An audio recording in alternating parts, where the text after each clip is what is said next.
Hello, everybody, and welcome to Kyrus Has Friends. My name is Kyrus, and I am sitting here with a very special guest. But before we get to her, if you're interested in following me, please be sure to follow me on Facebook and Instagram at The Vibe with Kai. You can also follow me on Snapchat and on TikTok at Kyrus Keenan. And guess what? We have merchandise now, which is crazy. So you can go visit my website at thevibewithkai.com and get your gear. We just ran out of hats. People are buying hats right now, which is kind of cool because it's hot. It's hot outside, and people need to cover their face when they go out. So get your stuff right now because things are selling out. Once again, go to thevibewithkai.com and get your stuff. But enough about me and my nonsense.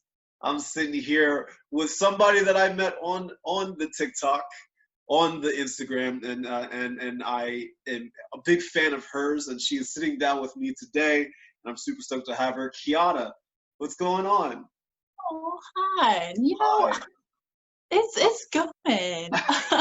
I'm so happy that we met on TikTok because this is it's crazy because I wasn't a TikTok person before quarantine, and then quarantine happened, and all of a sudden I got TikTok, and little did I know that I would actually meet friends that don't live anywhere near me. That we just Right. you and I have never met in person before ever. Right. Exactly. And now we're friends. This is happening. You're here. Yeah. I mean, I had the same experience. I wasn't on TikTok. I definitely wasn't making videos. I was like sneaking on TikTok every now and again on my little sister's page and kind of viewing from time to time. But then quarantine happened, and I was like, well, maybe I should make some videos. Right. And then I was making friends like you. Like we met on TikTok. And now we're here. So I have to ask, so before we get into TikTok, because I know TikTok is a life of its own, I need to ask you, so obviously we've been in quarantine for quite some time. How has quarantine been treating you over the last 3 months or so?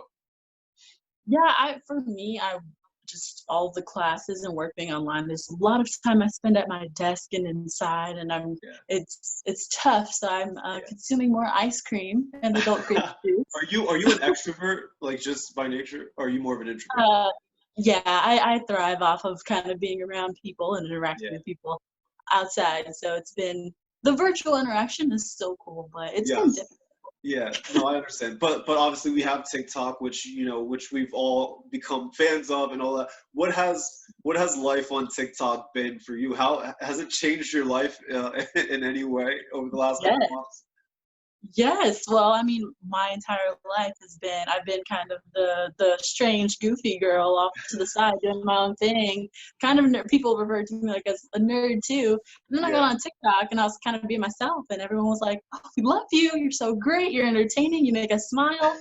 And I felt like I just spent my life trying to change and adapt to what was cool. And then I got on TikTok and it was like, "Wait, no, you are cool." And I was like, right.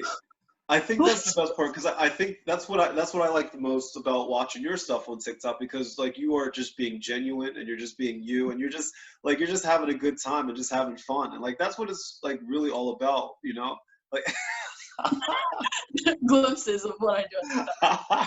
So like, is it hard for you to come up with ideas of what to make videos about on TikTok, or does it come easily? Like, what is your process? Honestly, the videos for me that do the best are the ones that something happens, I'm like, oh, let me record this. Right. Wait, I tell people that all the time. The videos that do the best for me are the ones that I just do just like without even thinking. And the ones that I put all of this effort into. Yep. Nothing. Nothing. Exactly. It's nothing. Like the one, I think there was one where I was just sitting and blinking, and the effect was just malfunctioning, and I was sitting and blinking. 1.1 million views. It's just like, okay. Cool.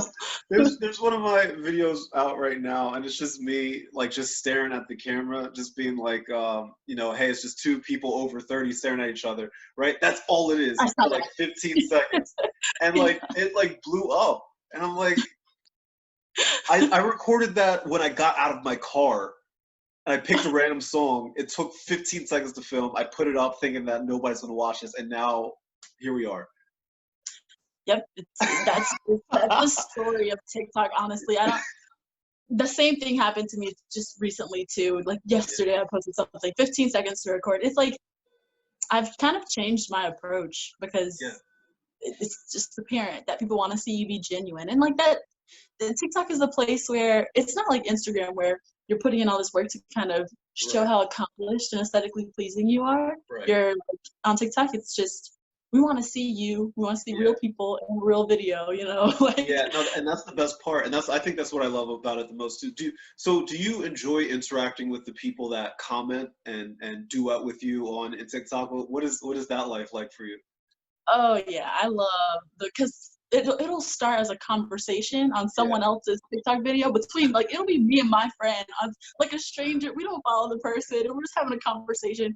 It might be annoying, but it's also helping their views. So, but, Right, right, um, exactly. but it'll start there, and then like it'll be in the TikTok DMs. And then it's like, oh well, let's follow each other on Snap, and then next thing you Right, know, you're video chatting. And next thing you know, you're in a group chat with all the people that you're usually friends with. So it's right, just like, wow, right. it's It's been a great way to connect with people. But so you put out something the other day that I thought was funny because it's true. So you started calling people out for using TikTok as a dating app, and I and I know that you have some strong thoughts on TikTok as a dating app.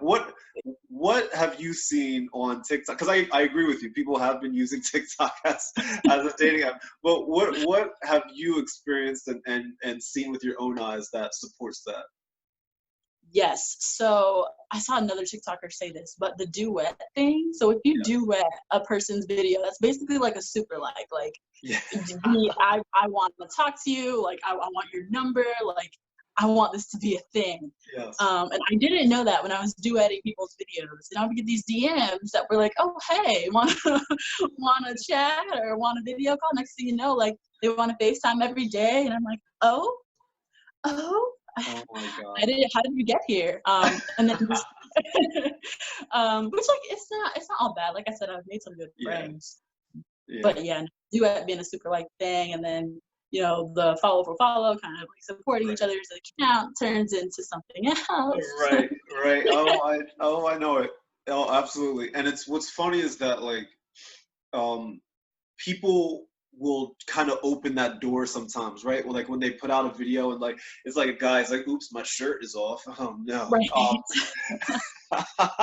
And then it kind of like people kind of open that door, and then other people just kind of like kick it in, and just kind of barge in. Do you get like a lot of just random just DMs from people that you're like, seriously, really?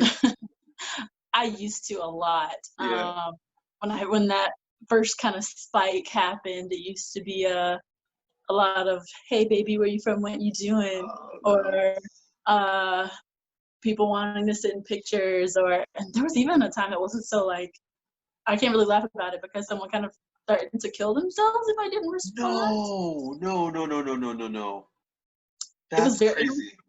high. It was a very high stress situation at the time because I'm new to social media. I have no idea what I'm doing, and Oh like my God. there at one point there were 200 DMs, and I was trying to get to everyone, and like it was just like had to be 10 to 15 messages from that one person, and I was like, Oh no, no, no, no, no, no.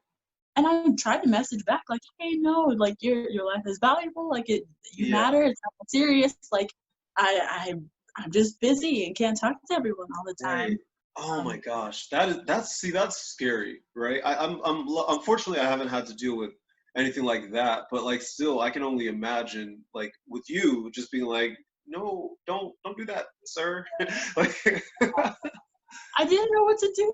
I was like, should right, I like call someone for right, help or something? right. Um, That's crazy. So like, I oh my God, that blows my mind because I don't know now that I think about it, I don't know what I would do if somebody were to do that. I mean, I guess I would try to help them in a sense of like getting them the resources that may help them, But I mean, the last thing that I would want on my mind is knowing that somebody is hurting, and all that. But I mean, I commend you for doing what you did and handling it the way that you did because I'm sure that was not easy. it wasn't. It was not. Yeah, definitely strong moment, a strong emotional Right. memory up here. Right, right, right. Well, so you also have a YouTube series called Interracial Friendships, which is a really interesting concept. Can you talk to everybody about like what that is and how you came up with that idea?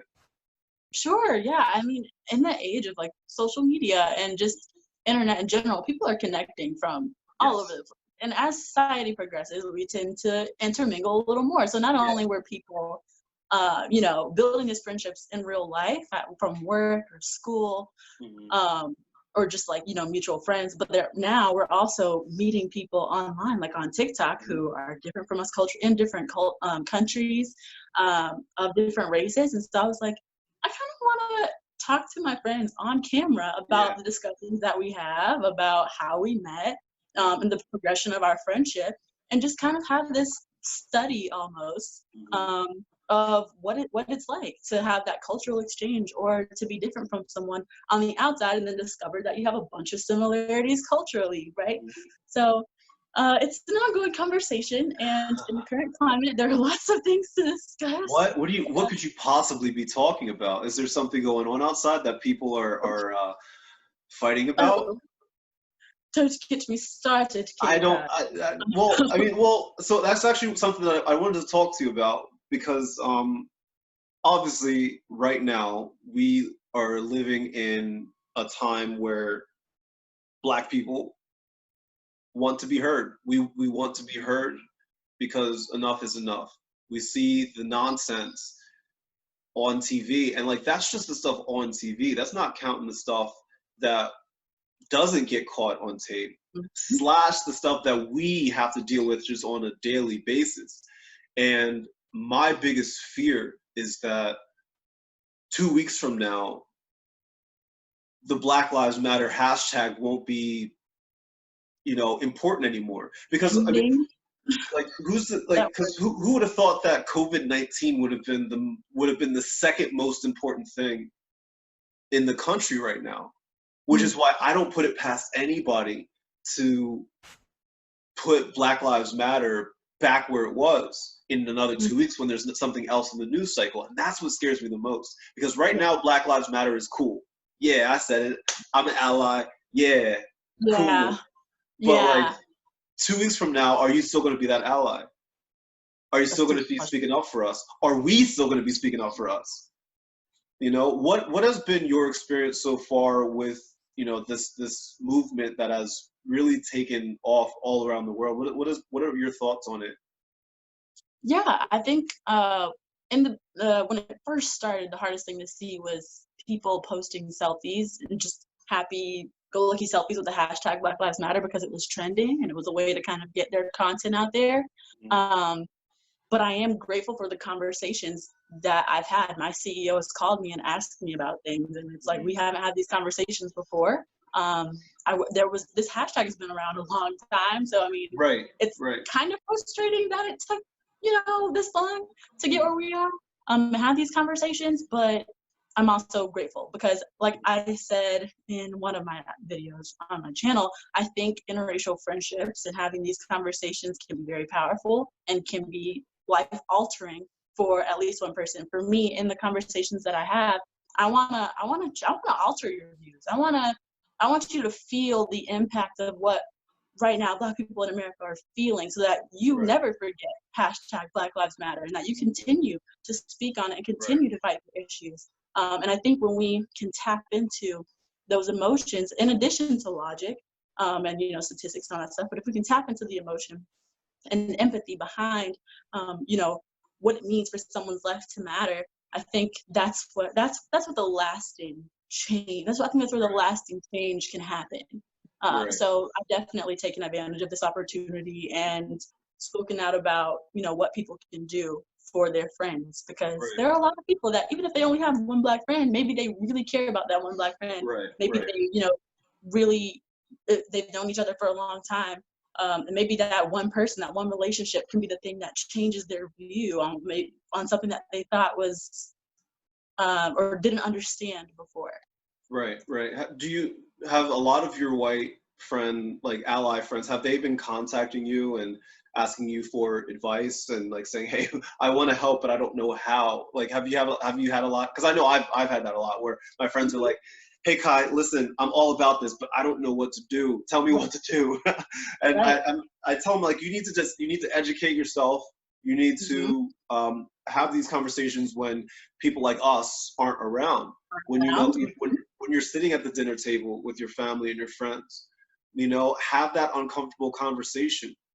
That's key, you know, and I hope people really, really latch onto that. Like, I mean, like you said, I'm hopeful that this is the beginning of a new normalcy. Mm-hmm. Um, I just really pray that people understand how serious this is and how much it means to people like you and I, Yeah. you know. Mhm. Man, I just this whole week has been just so I've been like so pent up and just like I'm like Yeah. come on. Yeah. I actually was talking about that too, of Yeah. having our friends reaching out to us asking what can they do. Mhm. Um, like it is helpful for people to want to do things. But I pointed out recently that it can be exhausting for your one black friend to continually be asked, because if you're because for us it's like, oh, I'm friends, I have these four different friend groups, and I'm Mhm. the one black friend in these four different friend groups. If three Yeah. people from these four friend groups ask me, Right. what can I do, that's 12 people that I'm now Right. responding to, formulating a response to, in addition to dealing with school and work and COVID-19 and all these other things, and processing the emotions of the what has become the revolution almost. Right. um, Right. so it can be exhausting. And um, just I'm trying to kind of mass put out there the response of, please Same. educate yourself. Here are these articles that you can read if you really want to help us out.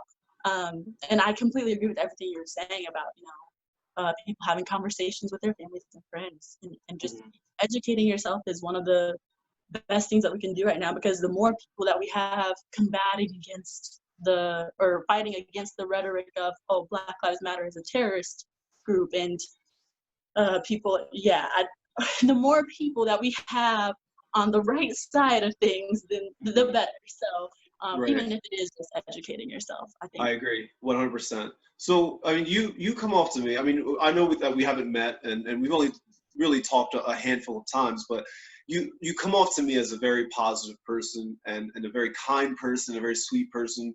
You know, for anybody for anybody that may be feeling down right now, that may be feeling like life, we have a virus and racism and life and no jobs and blah blah, what would you say to people that are feeling just down? Like, what is there anything that you tell yourself to kind of uplift yourself, you know, every day? Yeah, I when it comes to social media, there are a lot of things that we're seeing right now that are kind of dimming light. I refer to my positivity, that people call it, as a light. And Yeah. I feel that I'm dimmed, in some times. Hmm. And I'll literally watch compilations. I think that's how you say that word. Of Yeah. people laughing, Black people Yeah. laughing, especially. Just because we laugh, we're so expressive in like all of Yes. our emotions, and the way we laugh and run around the room and scream and hit each other, like just like jokingly. It cheers me up, and I call my family a lot, Yeah. because I've definitely had my moments of being down and just overwhelmed with everything going on. Yeah. But I call my family. I use social media as an outlet to be goofy, and just dance. Honestly, moving our bodies, especially being trapped in the Yes. space, if we can put on some music and be silly and shake our hair and throw our Right. hands off and just spin the shirt around, I don't know. If we can do those things, it actually helps. It helps Yeah. us better. Yeah. Um, and yeah, just putting a smile on our face, because when we just stay still and stagnant, it's easy to kind of get up here and stay up here. And Yes. sometimes being up here isn't the best place to be. Sometimes Mhm. we need to come outside of ourselves. And Absolutely. I can't agree with you most even more. Like that's amazing. And listen, friends, if you like what Kiana is saying right now, I'm putting her social media handles right underneath of her picture, and be sure to follow her and all of the fun, exciting things that she is doing, because she is doing amazing things. And I mean, you caught my eye, and I will continue to support you because you're a fantastic content creator. But on top of that, you are a Black content creator, and we will continue to support each other and build each other up, because that is what this is all about. So, Kiana, thank you so much for sitting down with me today. I really do appreciate it. Thank you for having me. No, it's my pleasure. Everybody else, once again, if you like what you're watching here, you can follow me on Facebook and Instagram at The Vibe with Kai. You can also follow me on Snapchat and on TikTok at Kyrus Keenan. I do have a rule on Snapchat. If you send me a picture of you smiling, I will send a picture of me smiling right back at you, because I am a true believer that smiles are meant to be shared with each other. And once again, you can always visit my website at thevibewithkai.com for blogs and videos about how you can do good, feel good, be good, and live a good life full of good vibes. So with all of that, Kiana, thank you again. Mwah. Everybody else, good vibes. We did it. There we go.